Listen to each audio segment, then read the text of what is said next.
안녕하십니까. 일산 아파트 거래 1등 부동산입니다. 드디어 예고했던 대로 오늘 19번째 정부의 부동산 규제 대책을 내놓았습니다. 제가 생각했던 것보다는 세지 않네요. 아마 4.15 총선 때문에 강하게 밀어붙이지 못한 것 같습니다. 민주당 당내에서도 반발이 여전히 있었다고 하고요.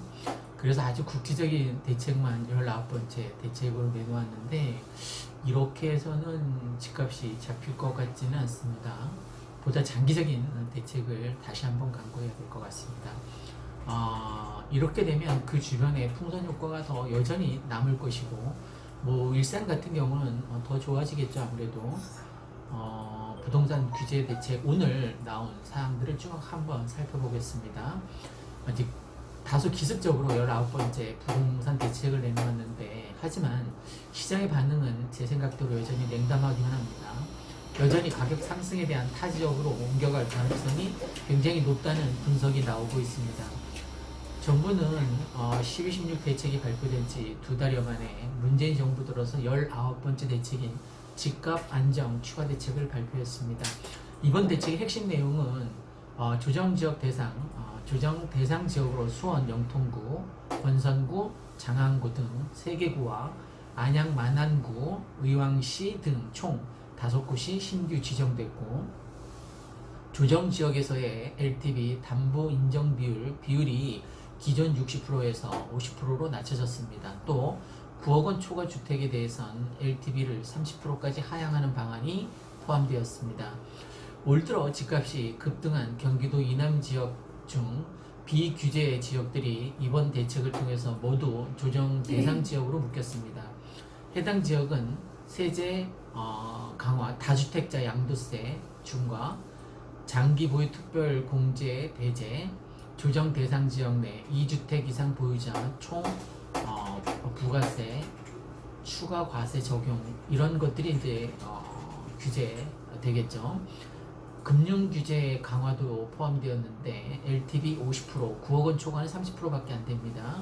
DTI 50% 적용, 1주택 이상 세대 주택 신규 구입을 위한 주택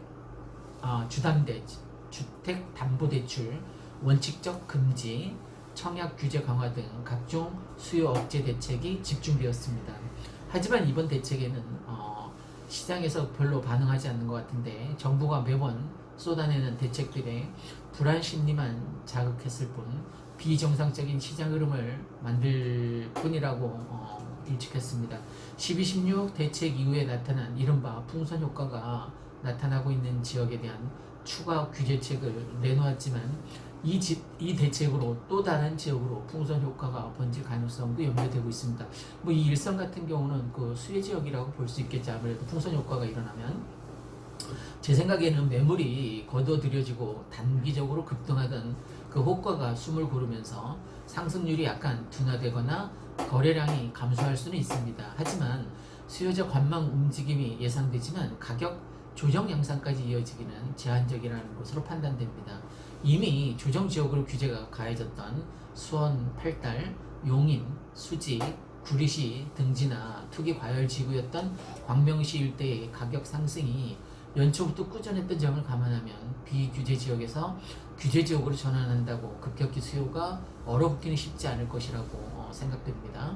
12.16 대책을 발표한 지 얼마 되지 않은 데다가 4.15 총선을 앞둔 상황에서 강도 높은 부동산 종합대책을 내놓기는 제한적인 상황이었을 겁니다. 국지적인 풍선 효과에 핀셋 대응을 하면서 규제 지역을 강화하는 정도 정책 수위를 조정한 것으로 판단된다. 정부 입장에서도 거래 시장을 단속하는 방법 외에 당장 뾰족한 집값 안정 수단을 찾기 어려워 보인다라고 생각됩니다. 문제는 최근 집값 상승의 근본적인 원인인 공급 대책이 이루어지지 않는 이상 다른 지역으로 풍선 효과 등 또 다른 부작용을 낳을 수 있습니다. 수원과 안양, 의왕시뿐만이 아니라 최근 용인과 성남 등지의 집값도 크게 올랐지만 이들 지역은 추가 규제 대상에서 제외됐기 때문입니다. 용인과 성남뿐만이 아니라 구리, 인천 등의 지역들도 풍선 효과로 인한 집값 상승이 점쳐지고 있습니다. 특히 일산도 거기에 포함될 수 있겠죠. 여전히 시장엔 유동자금이 풍부하고 갈 곳이 없으며 부동산은 언젠가는 오른다는 학습 효과도 사라지지 않고 가장 좋은 안전자산이라는 인식도 강하게 사람들 뇌리에 남아 있습니다. 제 생각에는 부동산 수요 움직임이 비규제 지역으로 추가적으로 움직일 가능성이 여전히 있으며 투기 수요로 인한 가격 상승이 이루어진 주택은 쉽게 가격 하락하지 않을 것입니다. 정책 부작용을 인정하고 과감한 시장 규제 완화를 통해서 특정 지역에 집중되는 투기 수요를 분산해야 합니다. 또 계속되는 규제로 부동산 시장이 내성이 생김과 동시에 과거와 다른 유동자금의 저금리 기조로 인해서 부동산 투기 수요 유입이 계속되어 시장의 움직임이 규제로 쉽게 사라지지 않고 있습니다.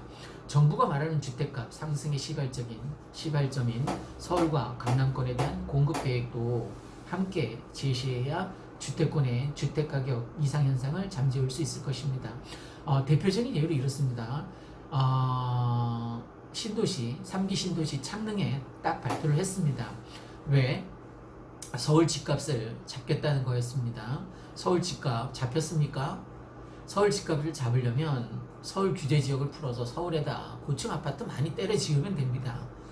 창릉 3기 신도시 짓겠다고 대기 수요만 만들어 놓고 그냥 일산 1기 신도시 또 파주 2기 신도시만 그냥 잡은 겁니다. 한참 바닥 치던 그 일산 1기 신도시 같은 경우에는 이제 창릉 3기 신도시로 인한 피해가 거의 없을 정도로 창릉 3기 신도시에 대한 어떤 반감조차도 없는 것 같습니다. 그게 뭐 입주하려면 실제 10년 이내에 이루어질 것 같지도 않고 또 거기 지금 논밭입니다. 허허벌판입니다. 거기 누가 들어가서 살겠다라고 10년간 기다리겠습니까? 뭐 바로 분양은 이루어질 수 있겠죠. 근데 이제 실입주 들어가서 살게 될 때까지는 아직 요원한 시간이 기다리고 있다는 겁니다. 지금 19번째 현 정부의 부동산 투기 억제 대책을 살펴봤습니다. 그런데 생각보다 아주 약합니다. 저는 분양가 상한제라던가 아니면 거래 신고제 이런 것들이 굉장히 강하게 나올 줄 알았는데 역시 선거 뒤로 미뤄지는 추세입니다.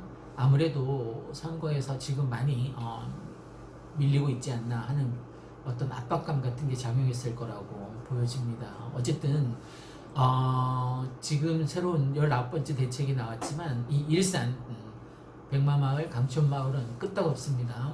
오늘도 여러 팀이 저희 부동산에 다녀갔습니다. 물론 갭투도 있었고 실거래 하겠다라는 실거주하겠다라는 분들도 있었고 아직 거래가 이렇게 활발한 거 보면 아직도 오를 소지가 많이 남아있다라고 생각됩니다. 혹시 타지에서 일산 백마마을이나 강촌마을 갭투를 생각하고 계신다면 저희 1등 부동산에 연락 주시면 발품 팔아서 좋은 아파트를 구해드리도록 하겠습니다. 오늘 다행히 날씨도 좋고 오늘 집 보러 굉장히 여러 군데를 다녔거든요. 다행히 날씨가 좋아서 뭐 불편함은 없었는데 앞으로도 이런 추세가 계속될 것 같습니다. 여러분 일산 백마마을, 강촌마을 아파트에 투자하십시오. 아파트는 여러분이 벌어들이는 월급만큼 벌어줄 겁니다. 꼭 명심하고 빨리 이른 시간 내에 아파트 장만하시기 바랍니다. 구독과 좋아요 부탁드립니다. 감사합니다.